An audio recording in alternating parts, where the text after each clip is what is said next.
Bien, ahora vamos a hablar del circuito RC. Como su nombre lo indica, es un circuito que tiene una resistencia y un capacitor. Además, obviamente, para que pase algo interesante, al menos en esta configuración, necesito una FEM. ¿Qué va a tener de interesante este circuito? Este circuito va a tener una corriente y una carga en estos capacitores que van a cambiar en el tiempo. Vamos a tener evolución temporal en este circuito. Bien, tenemos nuestra FEM, una resistencia y un condensador que en principio está descargado, es decir, la carga es cero en ambas placas. Si este circuito está abierto, no va a pasar nada más, no va a pasar nada más. Necesito cerrar el circuito para que empiece a pasar algo interesante. Pues bien, cuando cierro este circuito, esta es la zona de potencial alto, los portadores de carga positivos van a empezar a fluir en esta dirección. Así que empiezo a tener una corriente en esta dirección y estas cargas que se mueven van a quedar acá. Van a quedar con más Q acá. Y como estas cargas que llegaron acá tuvieron que salir de algún lugar, aquí me deja un déficit de carga, así que esto va quedando con carga menos Q. Bien, ¿qué va a pasar en este caso? ¿Cómo vamos a analizar esto? Vamos a analizarlo usando las leyes de Kirchhoff.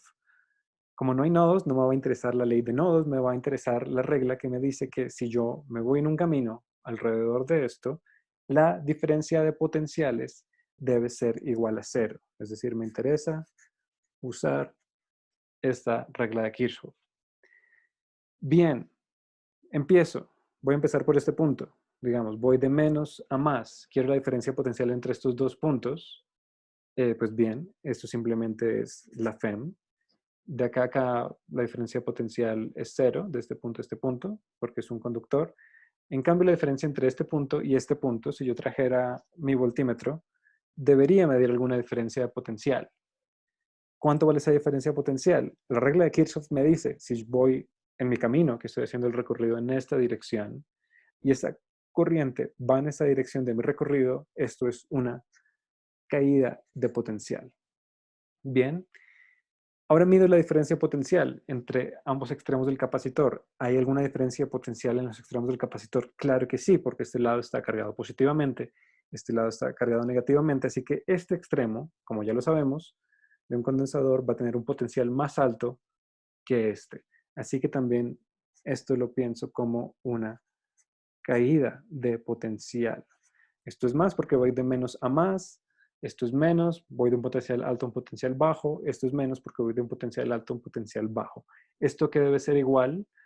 Esto debe ser igual a cero. Entre este punto y este punto, para completar mi circuito, simplemente no hay diferencia de potencial porque yo pienso esto como un cable de resistencia despreciable. Bien, así que tengo esta ecuación. ¿Cómo voy a aproximarme a esto? Pues bien, recuerdo la definición de corriente. La corriente es la derivada de la carga con respecto al tiempo.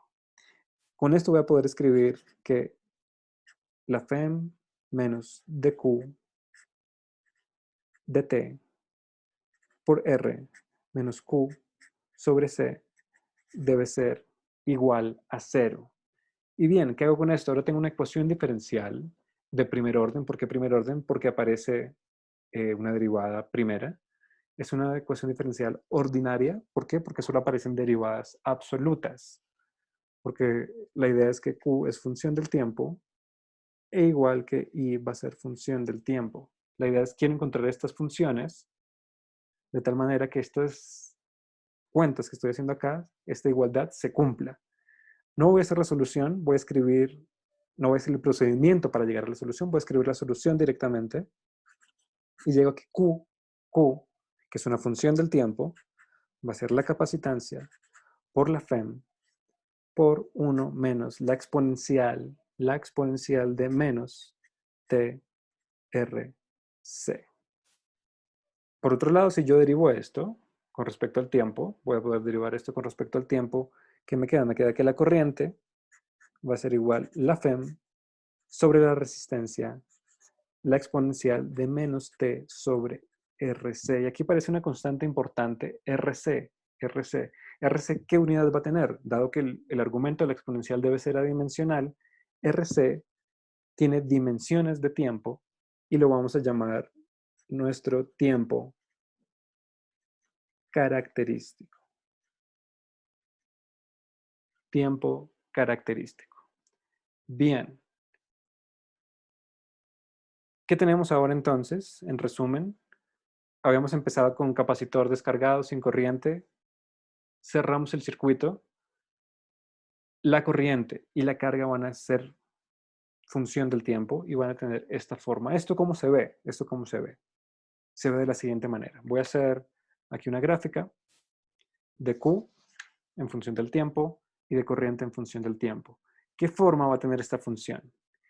Primero veamos lo siguiente, cuando el tiempo tiende a infinito, esta exponencial tiende a cero, así que cuando el tiempo tiende a infinito, Q tiende a C por la FEM, así que voy a tener este valor, C por la FEM, y esto va a ser una asíntota, es decir, la función va a tender a llegar a ese valor, va a llegar a C por E. Cuando t es igual a 0, esto es 0, la exponencial de 0 es 1, 1 menos 1, 0. Así que la función empieza aquí y va a aumentar con esta forma exponencial. Así que se va a ver más o menos como algo de este estilo. Cuando el tiempo llegue a infinito, va a ser igual a C por E. Ahora bien, les había dicho que RC tiene unidades de tiempo, así que yo podría marcar, por ejemplo, acá RC.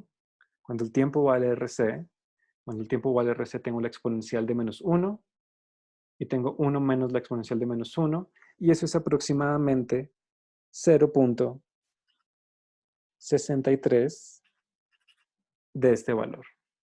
Es decir, cuando ha pasado un tiempo igual a RC,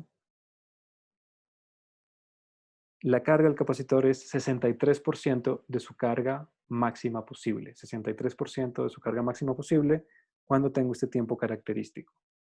¿Qué va a pasar con la corriente? Cuando la corriente tengo esta expresión, cuando t es igual a 0, la exponencial de 0 es 1, así que tengo FEM dividido resistencia. Cuando el tiempo es igual a 0, tengo aquí FEM dividido resistencia. ¿Qué va a pasar cuando t tiende a infinito? Cuando t tiende a infinito, todo esto tiende a 0. Así que lo que va a pasar es que la corriente en el tiempo inicial vale esto y va a tender a 0 y voy a intentar dibujarlo de esta manera. Esto debería ir a 0. Bien, de nuevo, ¿qué pasa cuando el tiempo es igual a RC? Esto va a ser aproximadamente 0.37 E sobre R. Es decir, esto, cuando ha pasado un tiempo igual a RC, la corriente es el 37% de su corriente máxima que tenía al principio. Y por eso es que llamamos este tiempo, esto va a ser un tiempo característico que me va a dar una escala temporal para saber qué evolución está teniendo la corriente y la carga en el capacitor. Importante, cuando t es igual a 0, al haber cerrado el circuito, cuando t es igual a 0, la carga es 0, la corriente es FEM sobre R, y cuando el tiempo tiende a infinito, la corriente se hace 0 y tengo el capacitor completamente cargado. Este va a ser nuestro primer ejemplo de un circuito donde la corriente y la carga son funciones del tiempo. Gracias.